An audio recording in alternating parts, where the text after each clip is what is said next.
Hey guys, today I want to share with you my settings, give you kind of an idea of why I set them up the way I did, and some of the things that I figured out while I was changing my settings. I came into training and started adjusting a little bit of everything just to kind of figure out what did what, and I think I really came up with a good setting to go by that's going to be close to any first-person shooter that's like a Battlefield or Call of Duty type game.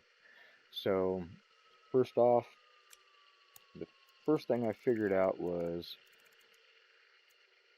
default settings. You're normally going to have this lowered state as default, and the shoulder aim view is going to be zoom. And what I figured out when you're doing the default settings, of course you got your zoom in and out when you're aiming down sights, but walking you're fine, but as soon as you sprint, it zooms out, and let off, it zooms back in. So I was having the transition from the zoom out and zoom in, and then once I'd stop and aim, I'm zooming in again and then zooming back out. So it was just constantly changing the view, and that really was throwing me off. You can see how everything just zooms in and out constantly, sprinting wise and zoom wise. So what I figured out is you can do one of two things. If you like things to be a little bit closer, you can put them both on zoom, and that's going to show anything in the background a little bit easier, but I think it might slow down your left and right turn speed just a tad. I prefer mine to be both on default, so I'll show you what it does here. So at default, I can sprint, and there's no change in the view. It doesn't zoom in and out at all. The only time I have anything that's zooming in and out is when I'm aiming down sights, and that's what you want anyway. So just to recap, default is going to keep it from zooming in and out when you're sprinting. I'll show you what the difference is when you do both on zoom. And as you can see, as soon as I back out here, you'll see the difference in the view, how much closer it'll be, and you can look in the distance and notice that it does bring things in quite a bit. But like I said, sometimes I feel like, especially when I'm in a compound, I feel like things are a little bit too close for me to see what's going on around me. So that's why I prefer having them both set to default.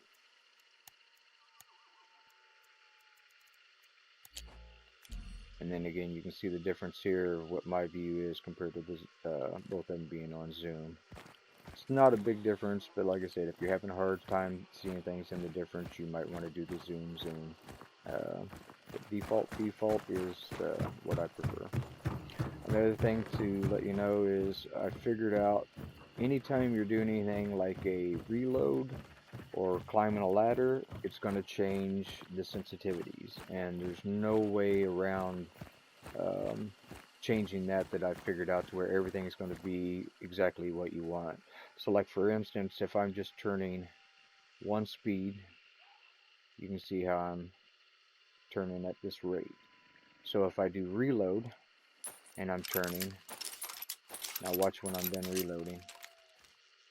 See how much it picks up? So the speeds are completely different when you're just turning, and then when you're reloading and trying to turn and look at something. I'll shoot off 2 rounds and do that again just in case you didn't notice.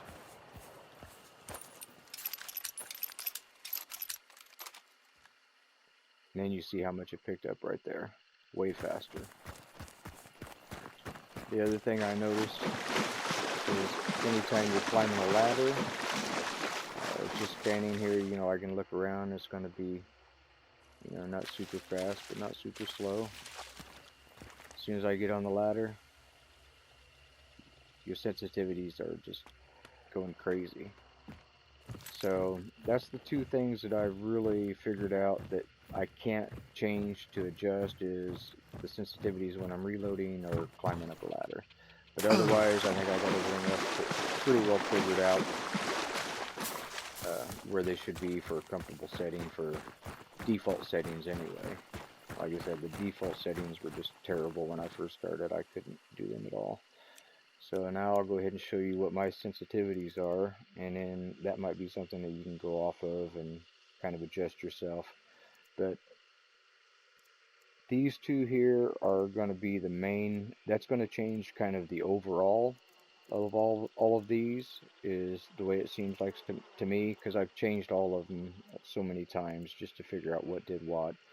But your x-axis is always going to be higher than your y, just because you're aiming left and right way more than you are up and down.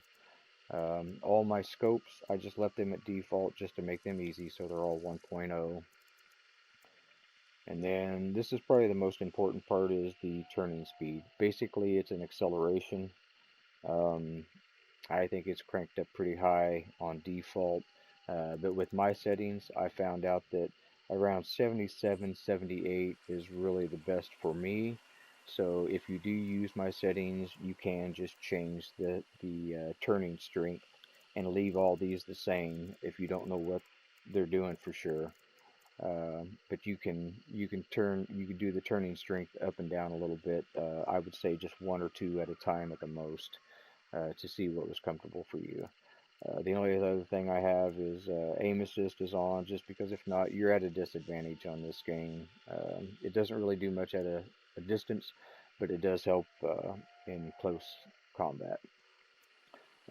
Everything else I have turned off except for show additional hint banners and crossplay, of course, just because it takes so much longer to get into a match if I don't have that on. So, kind of as a recap, I do gunslinger as well. That's preference.